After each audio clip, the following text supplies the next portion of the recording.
C'est le plus gros navire de croisière au monde et il se veut écolo. Mais étonnamment, c'est loin d'être le cas.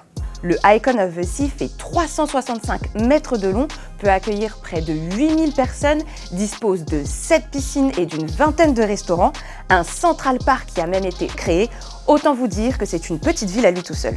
Alors pour justifier un tel mastodonte, à l'heure où nous devons pourtant drastiquement réduire nos émissions de gaz à effet de serre si l'on veut limiter le réchauffement climatique, sa compagnie Royal Caribbean a trouvé la solution.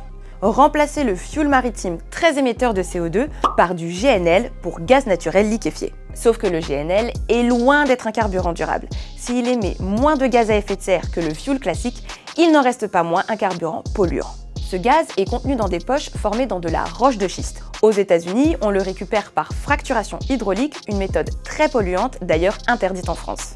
Ensuite, lors de son utilisation, les navires libèrent d'importantes quantités de méthane. Or, le méthane est un gaz à effet de serre 80 fois plus puissant que le CO2.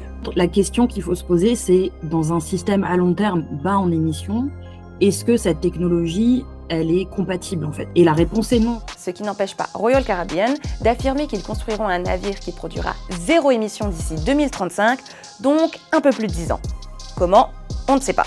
Mais est-ce qu'on peut vraiment rendre le secteur maritime moins polluant? Le secteur maritime, c'est un secteur qui est très difficile à décarboner. Et dans les solutions fondamentales pour décarboner, on parle de diminuer la demande d'abord, donc faire circuler moins de bateaux, ou en tout cas les faire circuler différemment. Et aussi utiliser des biocarburants, donc des carburants fabriqués à partir de matières organiques, et aussi des carburants fabriqués à partir d'hydrogène. Et cet hydrogène, il serait fabriqué à partir d'électricité propre. Par sa taille, tout comme par le GNL qu'il utilise, le Icon of the Sea est donc bien loin de tout ça.